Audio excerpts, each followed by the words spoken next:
Okay, so we got an email and I want to ask about it because I think it's really interesting. Okay. This person responded to our April crown straightener and she said, I was reading this morning about how charged particles attract at the same polarity when farther apart, and when they get close, it switches to repelling, like we see with magnets. So when you're very close, I think she means like very close to like Mm-hmm. manifesting something, Mm-hmm. it's important to release all of it because continuing to do, force, and act will push away the result you're calling in. It's hilarious. I just talked about this in the breathwork class that I did at Invoke last week. You did? Yeah, because the theme of the class was unearthing like the seed within. So like unearthing that potential, that whatever that thing that you're wanting to manifest, like giving it the space to break free or blossom or bloom. It was a spring theme. Um, but what I kept seeing was how like the closer that the we'll call it the idea or the desire, the closer the desire gets to reality. In that class, what I was seeing was all the resistance that comes up in that gap, like driven by fear or the unknown, whatever it is. But it's like, to her point, personally, as humans, the repelling is the fear of getting what we want. So it's almost like we start doing this unconscious, wait, maybe I'm not ready yet. Wait, maybe I need a little bit more time. Like, whoa. Like, I'm kind of comfortable here. I know like all the rules and how to play the game. And now all of a sudden the game's going to change and I'm going to go from being a senior to being a freshman again. Like, hold it. I just need a little bit longer. I distinctly now remember that exact feeling I had when I was getting ready to turn 40. Like I had a freak out at a stoplight because I was like, oh my God, I don't want to turn 40, which seems so ridiculous now. Um, like I just need a few more weeks at 39. Like, okay, whatever. It was so visceral and there was nothing I could do about it. But like I was trying to push against something that wasn't there. Mm-hmm. So like that's what she's describing is that sometimes it's conscious, sometimes it's unconscious, but it's that push against something that's not there, the void, the unknown, the question, the fear. They're just like, yeah. Yeah. Well, that reminds me of speaking of our psychic coach that we've talked about before on this podcast. He would say, do you have the havingness to have it? Like, it's just such a nice, broad, all encompassing term. Like, Hmm. so if you want to win the lottery, do you really have the havingness level to have all that money? Yeah. Can you really call it in? Can you have it? Yeah. And then Yeah. it's like, so my curiosity about this is like when so when they're saying like it's getting close. So I guess what they're saying is it's getting close to manifesting in the physical plane. Hmm. Like you've been manifesting it on the astral or in the other realms by imagining it, by writing in your journal, by meditating, doing what people do to manifest. It's like it's getting ready to come in. And what this is saying is continuing to force it. Like, I guess what I'm asking is, do you have to do the steps and do the things? Like, you have to do things, right? You have to buy the lottery ticket. You have to, like, imagine yourself winning the lottery. It's like, but then you just have to kind of let it go. I don't even know what I'm asking. I'm just thinking about you winning those shoes at DSW. That was amazing. A year's worth of shoes. Yeah. What you're letting go of is the when and the exact how. Or the idea that it's even in alignment with your soul, that it's even going to come in at all. Yeah. That it's going to come in looking anything like you thought it would look when it came in. Like Right. you may be asking for, oh, like I really want to have that dream job of teaching. Well, the universe may hear, or if you create the space, the universe may work to bring in your dream job. And your soul may know that it's not teaching. So the job that comes in might not be teaching. It might be human resources. And you didn't know to ask for that, but it ends up being your dream job. Mm-hmm. So like they're showing like what she's asking is, or hypothesizing, or like asking, maybe like this is what we're trying to get feedback on now, is if you keep hammering it the exact way the human is describing it, you may miss the mark. You may just push the thing that you want, or the thing that your soul wants, farther away because you're driving towards the wrong thing. Yeah. Some of the stuff doesn't matter, right? Like you're manifesting little things like a parking spot that doesn't matter. It's not like, the universe is going to put you at the back of the lot because you're trying to manifest a spot at the front. But it's like the bigger things that are truly soul callings that your human gets in alignment with asking for. Those are the things that the magnet comes into play. Yeah. Okay. Can I ask questions in the bubble? Well, I was getting part of that from them, so it wasn't just like my own human self. Okay, perfect.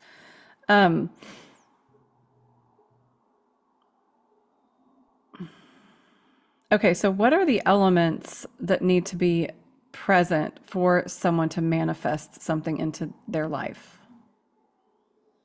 Into the physical, I should say. What are the elements?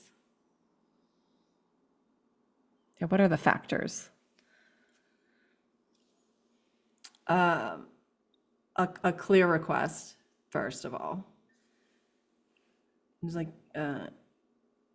you don't understand how often we receive messages that are convoluted or have so many like commas in the sentence request that we're not even sure what you're asking for. So to the degree that you can make the request clear and concise, it's then easier for us to identify and deliver. It's also then easier for you to hold the vision of it.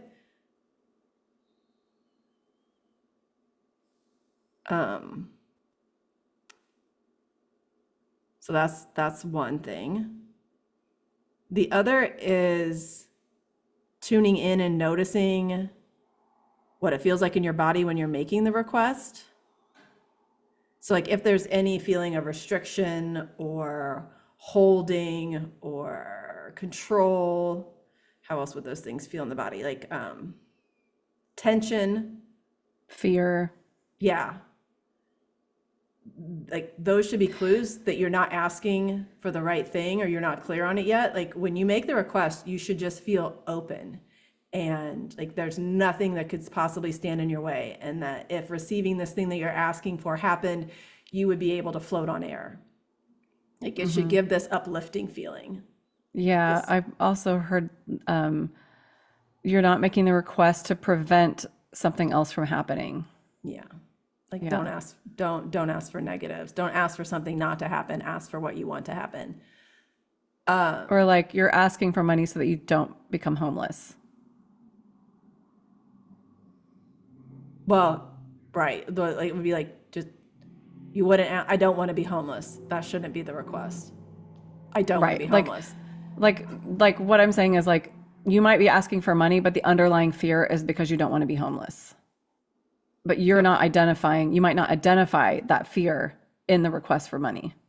So when you're asking for the money, there's this underlying fear that the reason you're asking for money is actually fear-based. I don't know that they care about that. Let's see. They don't care about that because that's in alignment with like why you're making the request. So like for somebody who's like, if you're making the request, let's say I want $1,000 because I need to pay my rent because I don't want to be homeless. What they want you focused on is how would it feel when you get the request. So even though if you're thinking like the reason that I'm making the request is because I need to pay my rent, I don't want to be homeless, you're focused not on that remember they said comma, not the comma, because I need to pay my rent, don't want to be homeless. It's I need $1,000. And then they want you to focus on, all right, how would you feel when you get the $1,000? Mm-hmm. Like they don't really ever care what we're using these things for, or like if you want $1 million because you want to hire a hitman to go take somebody out, that's your choice. That's like you're going to deal with the consequences. They're not going to withhold it because they think it's bad. Well, they're not really the ones doling it out anyway. It's still like Yeah. your own self. They're not up there like making decisions for you. No, exactly. They're not judging like right or wrong or so. So it's clear request, the energy that you're in when you make the request.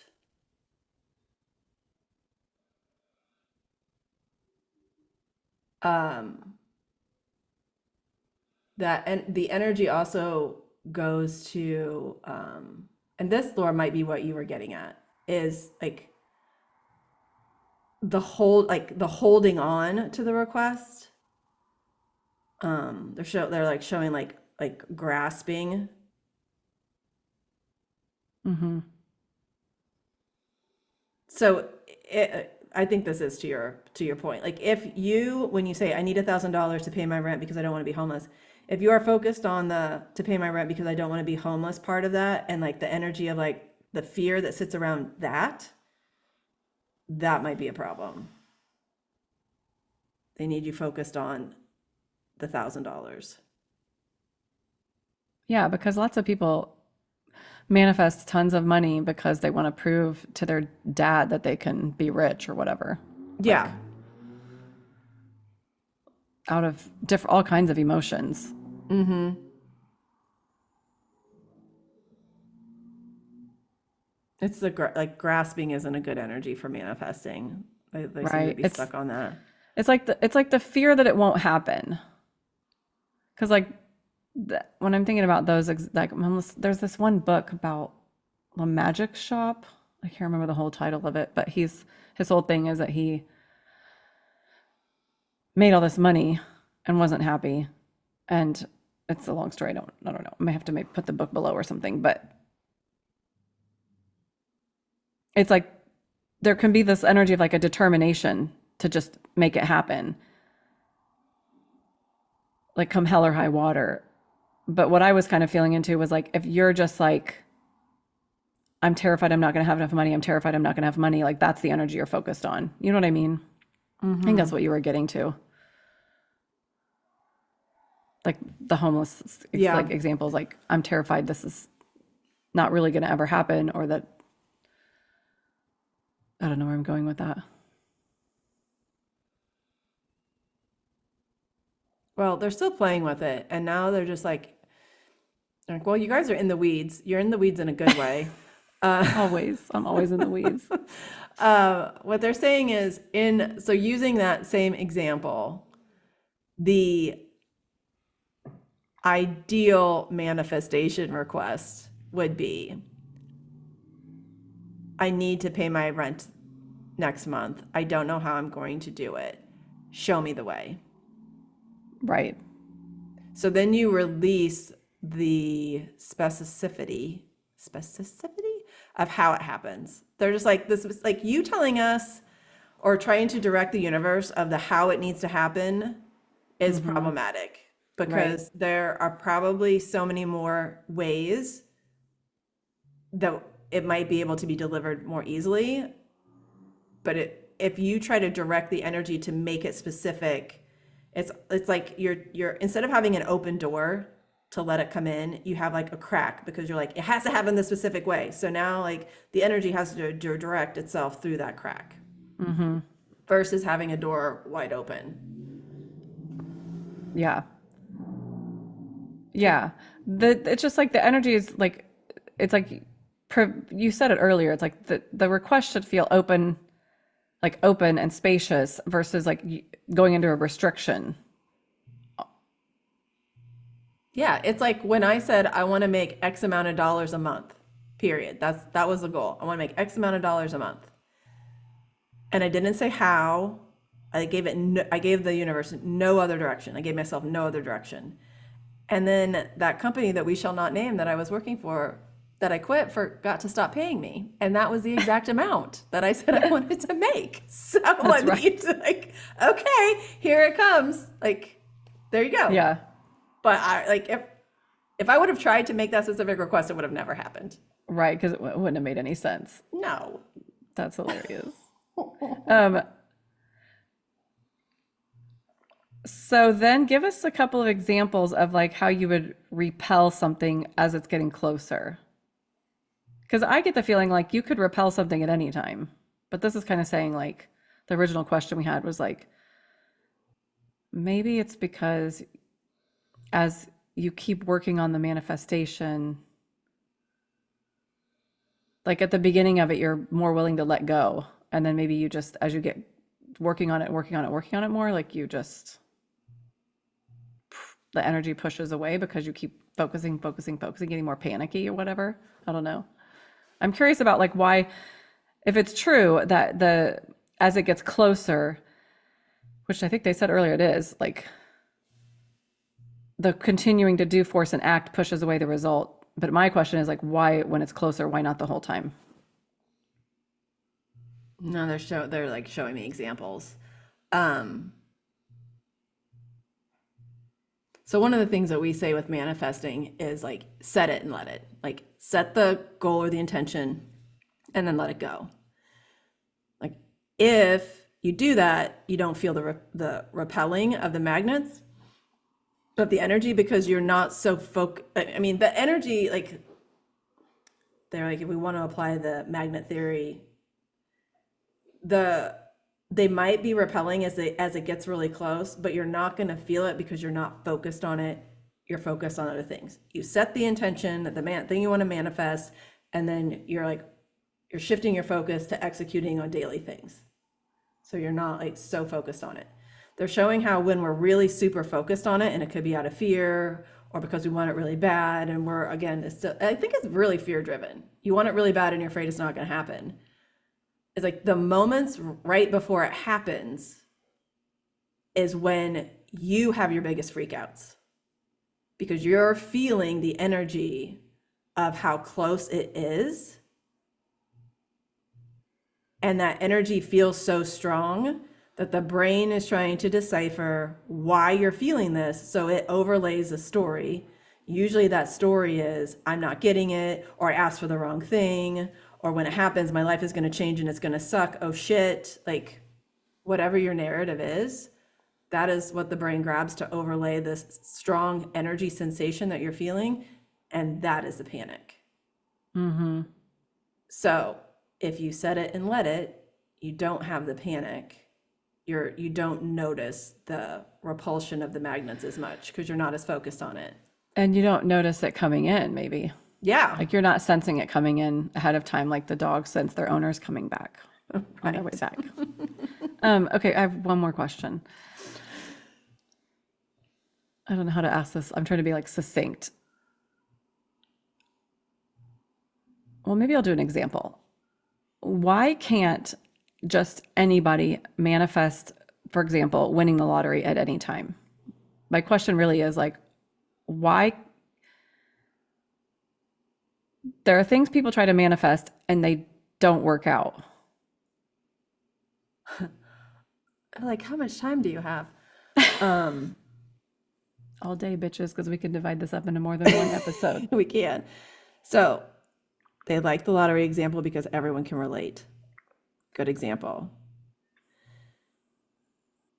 They're trying to, I feel like trying to show me there's the difference between something that's in soul alignment and something that the human is asking for because the human thinks it should ask for it. So they're like, of course, some people think, oh, I should ask to win the lottery because everybody else is asking to win the lottery and that's an easy way to get rich. And money would make all my problems go away. Right. But they're just like, if you think about the sentence, like all those little, like, what would the, not commas, but like, what would it be? Like the grammar structure of those things. I want to win the lottery because all my friends are asking to win the lottery, and it would make my life easier because then I would be rich. So like, Huh? is it a participle? I don't know what it is. Anyway, they're just like, anytime you're caveating something that much, it's not in alignment. Caveat bad. Caveat bad. Caveats are bad. Caveats are bad. Caveat's bad. If you say I want to win the lottery and you believe that winning the lottery is like the right thing for you, because that's the other thing. If you really dig in and people got really honest with themselves, most people don't want to win the lottery. Most people are like, it ruins your life. I don't know how to manage the money. Like, I would probably actually become a bad person if Everybody I had would be access asking to me all for that money. money. Yeah. Yeah, like when you really break it down and get honest about it, a lot of us don't want it. So if we like,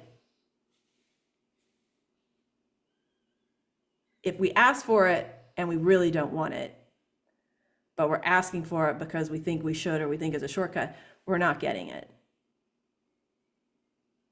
Like, essentially, you're getting the things that are in alignment with your soul and that you really believe that you want. So when you say in alignment with your soul, like, is that sort of like, would that fit in with like the desires, the experience, desired experiences the soul had before incarnating too?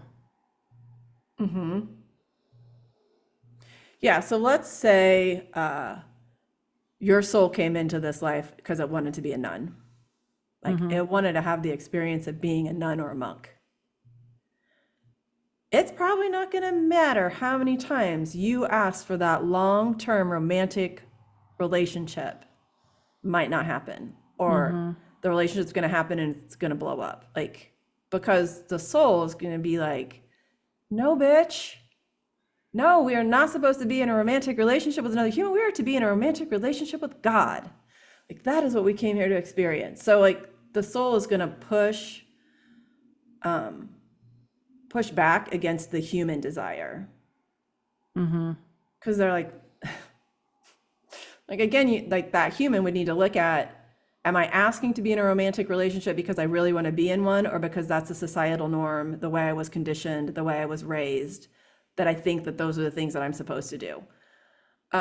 This is really hard to get this honest with yourself because there are so many layers of conditioning and programming and belief structures Or that wounding, like if you're feeling lonely. exactly, Yeah. all of it that we just take, like we take on as part of who we are without really dissecting it, and then we act through those masks, essentially. Right. So like honestly, if you were real with yourself, it would be, I'm so happy to be incarnated and having this experience. I trust that I'm going to be guided to have the best experience possible, to just show me the clues and the signs in the way. Right. Okay. Just write Like, that down. I mean, Put that in your journal and smoke it. I'm Okay. all for that, but like also, I mean, I like shoes. Yeah. Well, that's the other thing too, right? Every time we ask about money or whatever, they're like, ugh, who cares about money? Like No, they they don't. just, it's like that. I tell people about the cards, like cardology, which you can look up your card on our website, rainworld.co.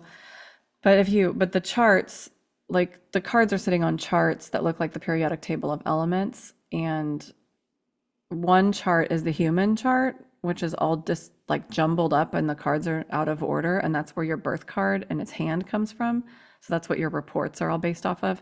Then there's another chart that is the God chart, or the like soul chart, which the cards are all in order from Ace of Hearts to King of Spades. And that's like the divine order of the cards. And in the middle of the chart for the human side is the 10 of diamonds, which means a lot of money. So that the idea is like we're focused on getting a lot of money. But on the spiritual side, the center card is the Queen of Clubs, which is the card of intuition. Like it's like that is the card that means intuition. So we're all supposed to actually be focused on a spiritual level on honing our intuitive gifts. And like that can be a really broad I think it's broader than just saying intuition. It's like what Candy and I are doing, like with the bubble, we are connecting to the collective consciousness, what they're talking about on the telepathy tapes, all that stuff is like kind of packaged up in that Queen of Clubs. So that's like the difference, right? Between there's like the spiritual side, but also shoes. Well, yeah. And as you were saying that too, what I was seeing is taking the spiritual, like getting in tune with the, was it the Queen of Clubs? Mm-hmm. And doing the spiritual development doesn't mean that the shoes don't come. Right. It just might mean that you're not asking for the shoes just show up. Right. And like understanding that this is all an experience. So like what experience did your soul come here to have? And part of what your soul came here to have was fun, I think, for a lot of people. So it's like if shoes are what are fun for you, it's great. So it's kind of like the money and the material side of things is like a bonus. But I do think that there is this, and this is a whole nother episode we could get into, but there's like this mentality in the spiritual community of materialism is bad, or if you're spiritual, you're going to be poor and all of that stuff. And so it's like, it's not necessarily true. It's just the understanding is this, the material world isn't what's going to fulfill you. Right. That's all that is. It's if you focus on that, you're not going to feel fulfilled, versus if you focus on the other stuff, the inner work or your relationships with others, that's going to be the more fulfilling path. Yeah. Yeah. It's like when I won the shoes. You have to tell the story. Okay. So I won a year's worth of shoes from DSW. And Kitty loves shoes. I do love shoes. Let me paint you a picture. I had decided to leave my job, a corporate job. I don't think I had left it yet, or maybe like I was real close to the time of leaving it. Yeah. Anyway, plans were completely in place. Execution was in motion. And I like this whole plan and execution was an 18-month long thing. So we were like close to the end of it. I park in the parking lot. I get out of my car. I'm walking into DSW and I see like they have this giant banner hanging in the window that says, win a year's worth of shoes. And I saw the sign and I read it and thought, I bet that would feel really cool. And that was it. That was the only thought I had. It wasn't oh my God, I need to win a year's worth of shoes because I'm quitting my job, or like any grasping energy. I thought, I bet that would feel really cool. That's all I thought. Walked in. I think I was going in there for something very specific, got the shoes. I go to the checkout. They're checking me out. And all of a sudden this like siren goes off, lights go off. I'm like, what is happening? They're like, oh my God, you just won a year's worth of shoes. I'm like, what? I felt like I was being punked. They're like, you won. We don't know what to do. We've never had anyone win before. And I'm like, okay.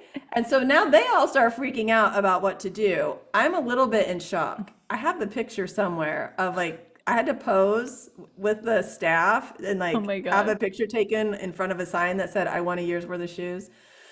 Turns out all it really means is that every quarter they send you a voucher for like however much amount of money that they think would equate to a year's worth of shoes.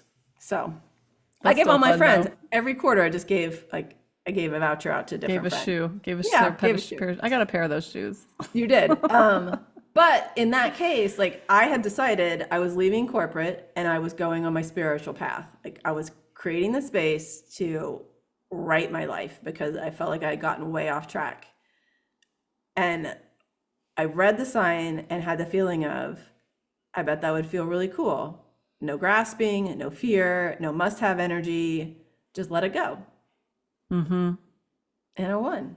And then I let the shoes go. Like I didn't even like hoard the shoes. I was like, I just quit my job. I do not need this many shoes anymore. Like now I need to start flip-flops of tennis shoes every day. Exactly. So I'm just gonna like share these vouchers now with people who actually might need shoes. That's funny. Oh my God. That is the year's worth of shoe story. Oh, that's a good one. That wraps this episode of One Card Shy. Did you love it? Leave us a review, share it with your friends, and sign up for our monthly crown straightener. Bonus, you'll get our free Claim Your Crown guide when you subscribe. And be sure to find us on Instagram and check out our website. Both are rainworld.co. All the links are below. See you next time, Queens.